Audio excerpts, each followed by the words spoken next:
If you believe in God, regardless of what you call your religion to be, you need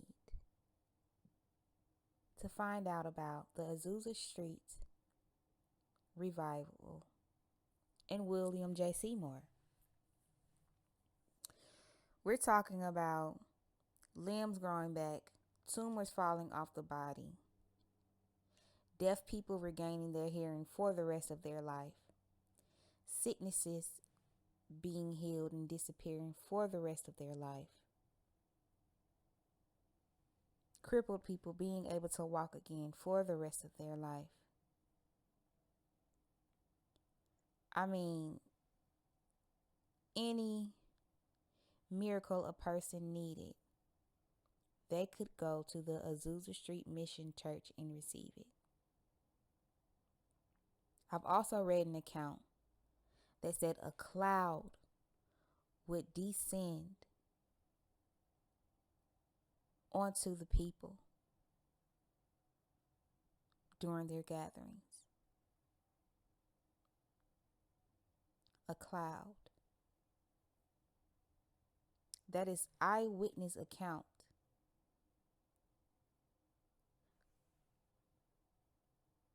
of something that has been listed in the Bible as well as a sign of the presence of God on earth. And when I say eyewitness, I don't mean someone's auntie. I don't mean just a couple of people who claim that they got healed. I mean racist white journalists that were employed in 1906 in America that were told to go and report what groups of black people experience after jumping around and shouting gibberish, as they would call it.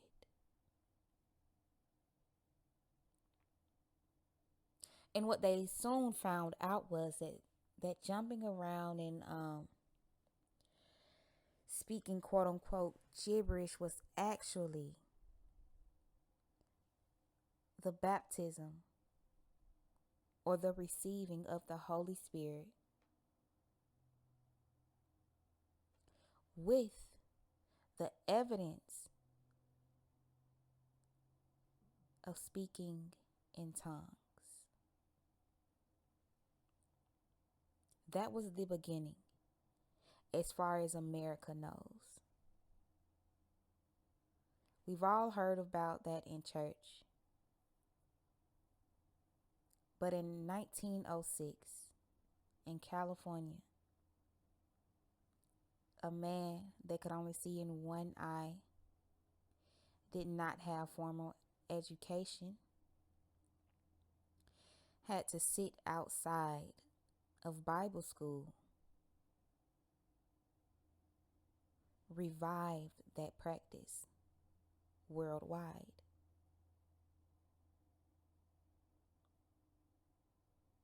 And again, this isn't just hearsay, this is world history. People came from all nations,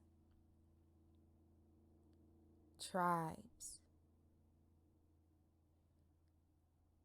and started to believe in their God because they would hear people speaking in tongues out loud and then hear God speaking to them in their language, in their mind, in correlation to the tongues that they heard out loud from an English speaking person in America.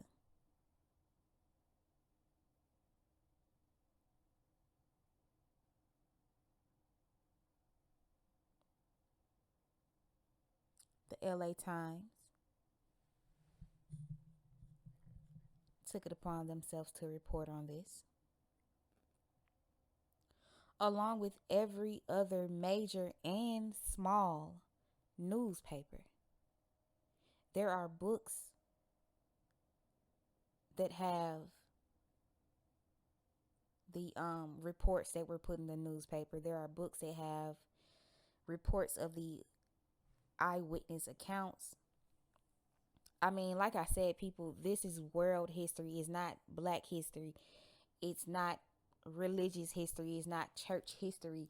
This is something that rocked the world. And we can go ahead and say that it's not that talked about because, for one, a black man initiated it. Well, a black man helped facilitate it. And for two, why would they ever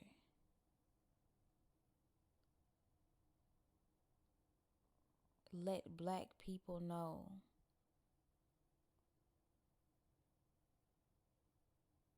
that they are favored by God?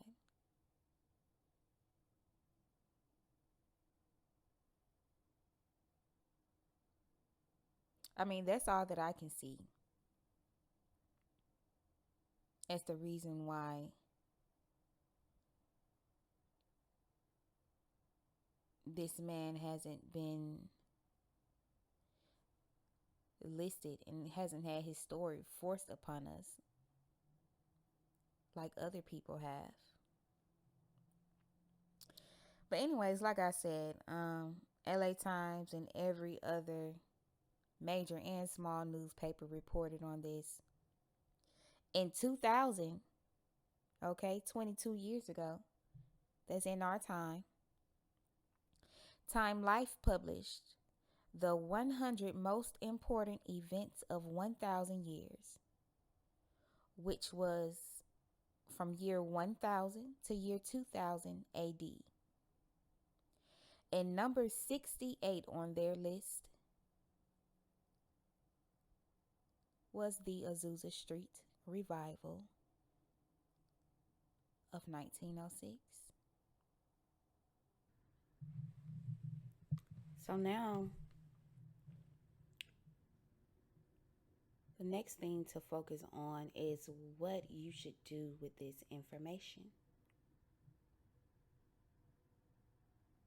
Because it definitely shouldn't go in one ear and out of the other.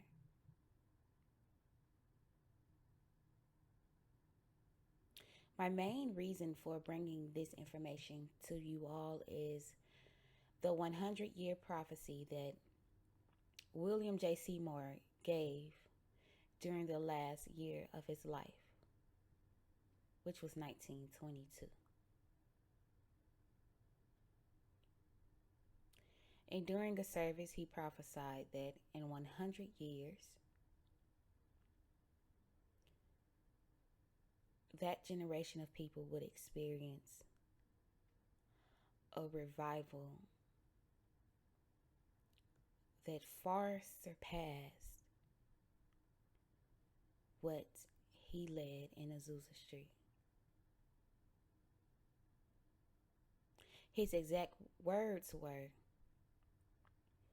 what he did would look pale in comparison to what will be experienced 100 years later.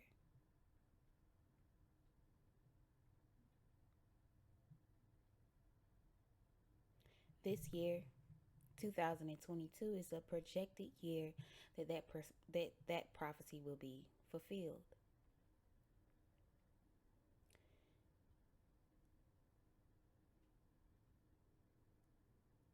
People have gathered in the past years to try to make it come to pass. But based on the math, this is the year that God said it would happen.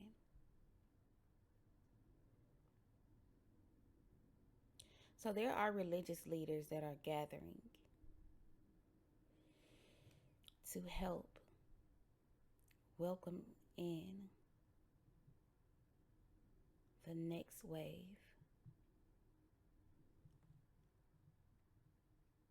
of God's presence on earth. I actually heard about the basis and foundation of this information from the church that I go to, the apostle that I have listened to and tested, and who has also said some of the same things during Sunday service that I would hear God say to me Saturday night or earlier that week when no one was around. And I say that just to say that I know that this is a man of God. But anyways, he was invited to gather at the Azusa Street building where the church was years ago, to just pray and worship God and welcome in what has been prophesied.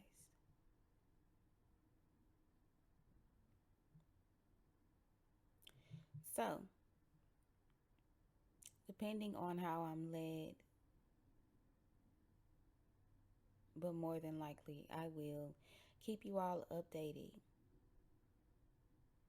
on what's going on with that. But even if it doesn't begin this week, understand that it's coming.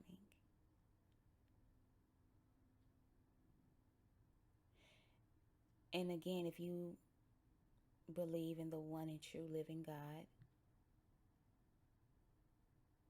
then you are welcome to pray as well, even if it's just at home, to partition and welcome what God has said He wants to give the world. Because there are so many people, and I'm sure you know some people, that really do need to see it to believe it. God isn't mad at that. Of course, He would prefer that people would believe. But for those that need to see it to believe it, He's going to give them that. So that they can be saved, and so that they can live the life that He has meant for us to live. So this involves everyone that loves God. Research. Go deeper on the things that I've told you today. And then pray for the welcoming of this next worldwide revival.